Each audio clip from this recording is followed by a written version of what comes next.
Bonjour, Dr Zakirnek. Je m'appelle Sinto John. Je travaille pour une entreprise.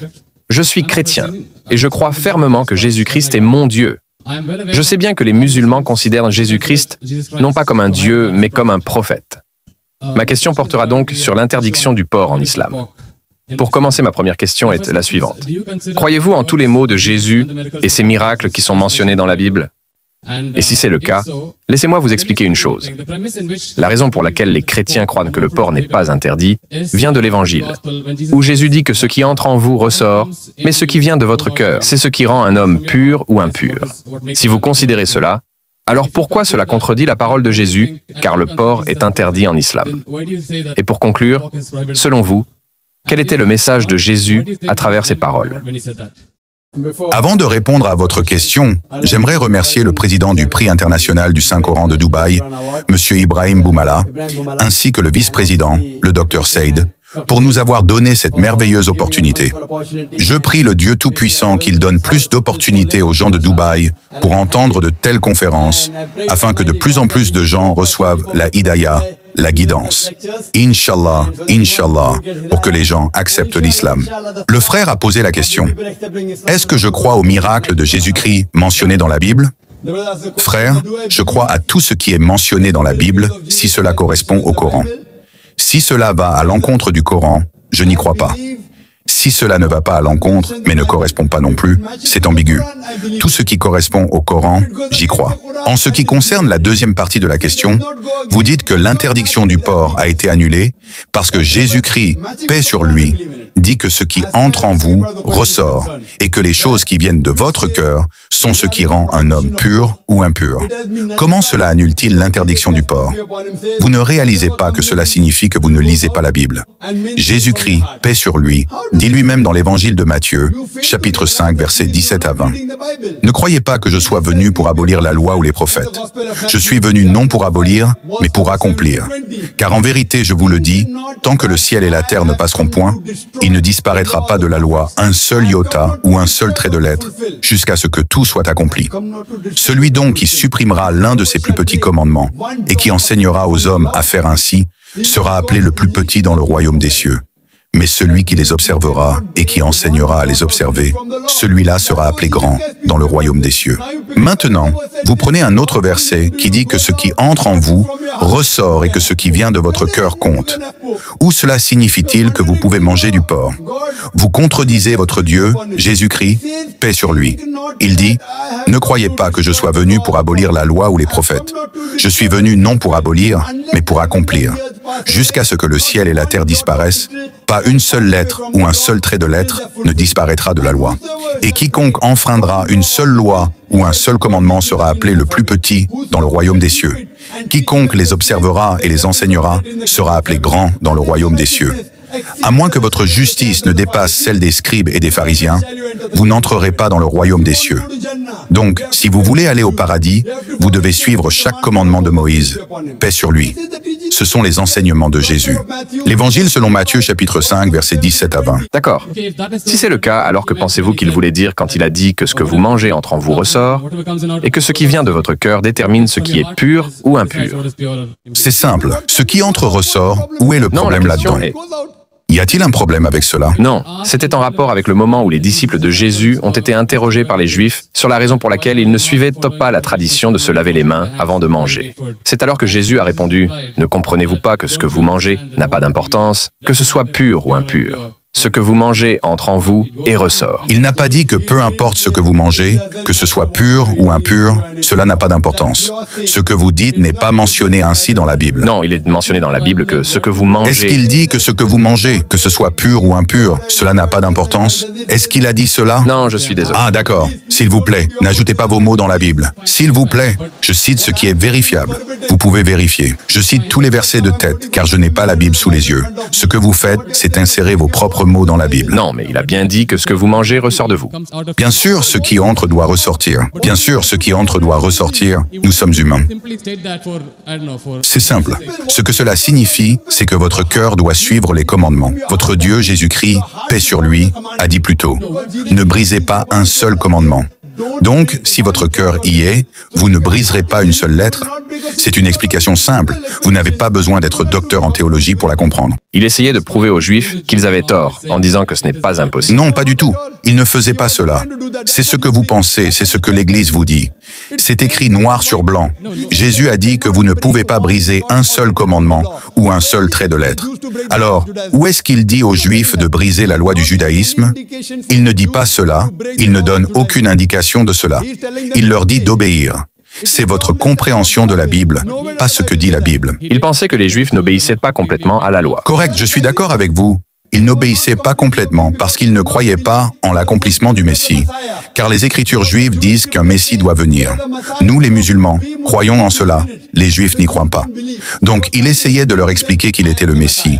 Mais cela ne signifie pas qu'il essayait de briser les lois des Juifs. Il essayait de les accomplir. Ne croyez pas que je sois venu pour abolir la loi ou les prophètes. Je suis venu non pour abolir, mais pour accomplir. C'est simple. Je vous pose la question, frère. Mangez-vous du porc? Désolé? Mangez-vous du porc? Oui, occasionnellement. Cela signifie que vous n'êtes pas un bon chrétien. Vous n'êtes pas un bon chrétien. Même occasionnellement, si vous brisez une seule loi ou un seul commandement, vous n'entrerez pas au paradis. Ce n'est pas le Coran qui le dit. C'est la Bible qui dit que même si vous mangez du porc, si vous brisez une seule loi ou un seul commandement, vous n'entrerez pas dans la vie éternelle. Et vous dites que vous êtes un bon chrétien, vous dites que vous croyez que Jésus-Christ est Dieu.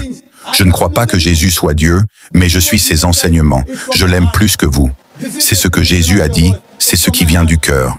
C'est une explication de ce que vous avez dit, cela vient de mon cœur. Je l'aime. J'aime Jésus-Christ. Paix sur lui. Et vous? Non, je l'aime aussi énormément. Alors, si vous croyez vraiment en Jésus-Christ, paix sur lui, pourquoi lui désobéissez-vous? Pourquoi? Pourquoi lui désobéissez-vous?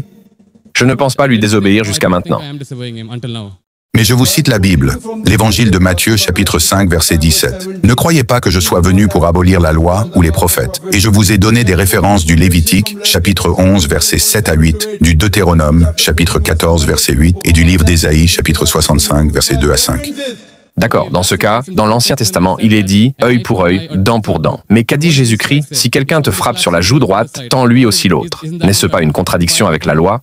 Non, il ne contredit pas. Je vais vous donner la référence de ce que vous citez. C'est de l'Évangile de Matthieu, chapitre 5, verset 38. Je vais vous donner la référence.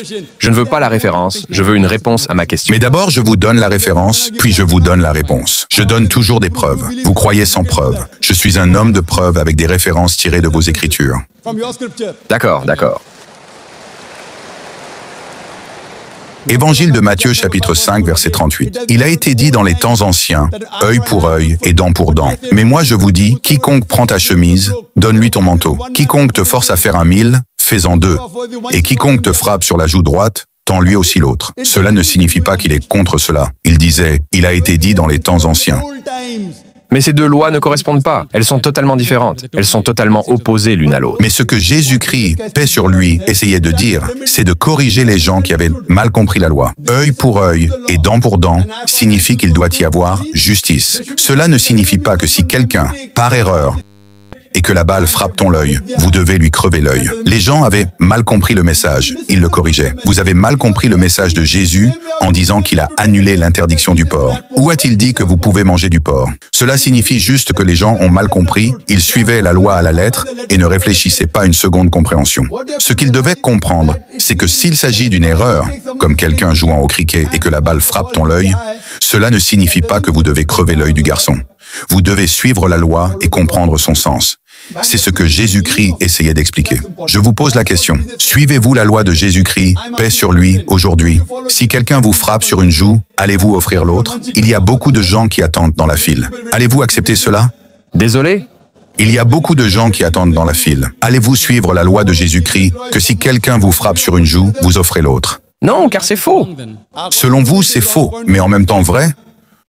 Vous croyez que Jésus-Christ est votre Dieu, paix sur lui? Oui. Donc si quelqu'un vous frappe la joue, offrez-vous l'autre joue. Il y a beaucoup de gens aujourd'hui qui pourraient le faire. Je n'ai pas bien compris, ce n'est pas clair. Le verset de la Bible qui dit « Si quelqu'un te frappe sur une joue, offre-lui l'autre ». Oui, Croyez-vous en cette loi?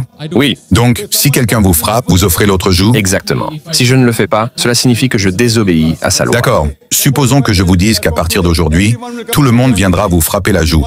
Allez-vous toujours le faire? Eh bien, cela dépend de la profondeur de ma foi. Si je suis vraiment un croyant fort, alors je le ferai. Je n'ai encore jamais vu un chrétien offrir l'autre joue. Pensez-vous qu'une personne pourrait supporter 30 000 coups? Croyez-moi, il y a de vrais croyants qui le feraient. D'accord, mais je vous pose la question à vous uniquement. Acceptez-vous cela? Je ne sais pas. Nous réalisons donc que vous n'êtes pas un croyant. J'ai dit que je ne sais pas. Ce que nous réalisons, c'est que chaque prophète est venu pour remédier à une situation. Aujourd'hui, si Mohammed, que la paix soit sur lui, vient et qu'il dit que selon la situation, œil pour œil et dent pour dent, ce n'est pas la bonne méthode. Si c'est nécessaire, vous pouvez offrir votre joue, mais pas toujours. Sinon, si vous offrez toujours votre joue, où est la justice? Si quelqu'un vous frappe et que vous le laissez faire, est-ce juste? Ce n'est pas de la justice. Selon la situation, vous devez ajuster votre réponse. C'est pourquoi je dis que je crois aux enseignements de Jésus-Christ, paix sur lui, qui correspondent au Coran. Si cela ne correspond pas au Coran, je dis que c'est une interpolation, une invention, une fabrication, car tout ce qui est écrit dans la Bible n'est pas la parole de Dieu. Selon les érudits chrétiens, il y a de nombreuses interpolations dans la Bible, de nombreuses inventions, de nombreuses fabrications. Selon les journaux chrétiens, ils disent qu'il y a 50 000 erreurs dans la Bible. Combien? 50 000. C'est pourquoi je ne considère pas la Bible comme la parole de Dieu. Il y a beaucoup de malentendus mentionnés dans la Bible. Si vous lisez le livre de la Genèse, je pourrais donner une conférence uniquement sur les contradictions et les incohérences scientifiques. Donc oui, je ne considère pas que c'est la parole de Dieu. Considérez-vous la Bible comme la parole de Dieu? D'accord. Maintenant, dans le livre de la Genèse, chapitre 1, verset 16, il est dit que Dieu Tout-Puissant a créé deux lumières. La plus grande lumière, le soleil, pour régner le jour, et la plus petite lumière, la lune, pour régner la nuit. La Bible dit que la lumière de la lune est sa propre lumière. Croyez-vous cela? La lumière de la lune? C'est sa propre lumière. Croyez-vous cela? Non. Alors vous ne croyez pas en la Bible. La Bible dit dans le livre de la Genèse, chapitre 1, verset 14, que Dieu Tout-Puissant a créé la terre le troisième jour et a créé le soleil le quatrième jour. Cela signifie que la terre et les végétaux sont venus avant et que le soleil est venu après. Connaissez-vous la science, frère? Désolé? Connaissez-vous la science? Oui. La Bible dit que la terre est venue d'abord, puis le soleil est venu. Est-ce correct? Je ne sais pas. Non, scientifiquement, est-ce correct?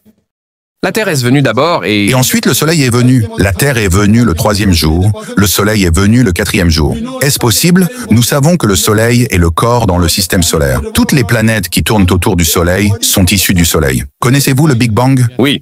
La Bible dit que la terre est venue le troisième jour, avec les végétaux, et le soleil le quatrième jour. Comment les végétaux peuvent-ils survivre sans lumière solaire? Est-ce possible? Si Dieu peut le faire de cette manière, pourquoi pas? Mais croyez-vous cela?